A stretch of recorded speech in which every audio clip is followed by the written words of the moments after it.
Hello বন্ধুরা, সুপ্রভাত। আমি সবিতা দিয়ে দুনিয়া চ্যানেলে তোমাদেরকে জানাই অনেক অনেক স্বাগত। তো আজকে যে বাড়িটা দেখছো এটা আমার শ্বশুর বাড়ি, আর এই যে আমার বর, আর এই যে আমাদের রুম, আর এই যে চুলোটা দেখছো এটা আমার শ্বশুরের হাতে। দারুণ হয়েছে তাই না? তো আজকে আমি এখন বাপের বাড়িতে চলে যাচ্ছি, তাই ভাবলাম যে না, একটু শ্বশুর বাড়ির ভিডিওটা করি হালকা, কারণ এক একটা শ্বশুর বাড়ির এক এক রকমই হয়, সব শ্বশুর বাড়িতেই ব্লগটা করা যায় না। আর বাড়ির থেকে বের হওয়ার সময় ফোন আসলো সেন্টারের, যে দিয়ার ভিটামিন আছে।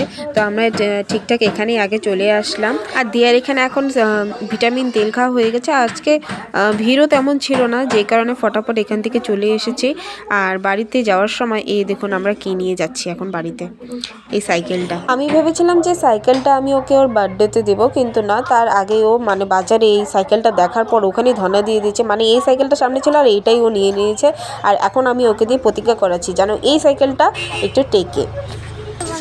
হ্যাঁ, না কাকে সাইকেল দেবো না আমি। কাউকে সাইকেল দিবি না? আর ভাঙবে না তো সাইকেলটা? সাইকেল আর ভাঙবে না তো?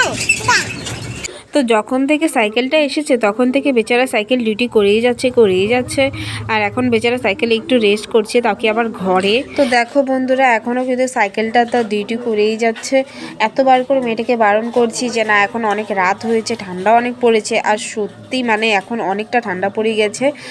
আর তবুও আর কি ও জেদ করতেছিল, যে কারণে বাবা ওকে নিয়ে বের হয়ে পড়ছে। তাও এখন ও বাড়িতে চালাবে না, ও চালাচ্ছে এখন রাস্তায়। তো বন্ধুরা, আমার এই ছোট্ট ব্লগটা দেখার জন্য তোমাদেরকে জানাই অনেক অনেক থ্যাংক ইউ। আর আজকের ব্লগটা ভালো লাগলে ভিডিওটাকে একটা লাইক করো, কমেন্ট করো, আর প্লিজ চ্যানেলটাকে সাবস্ক্রাইব করো, আর প্লিজ আমার পাশে থেকো। তো বন্ধুরা, আবার দেখা হবে নতুন একটি ভিডিওতে তোমাদের সাথে। আজকের ব্লগটা এই পর্যন্তই। Tata, by.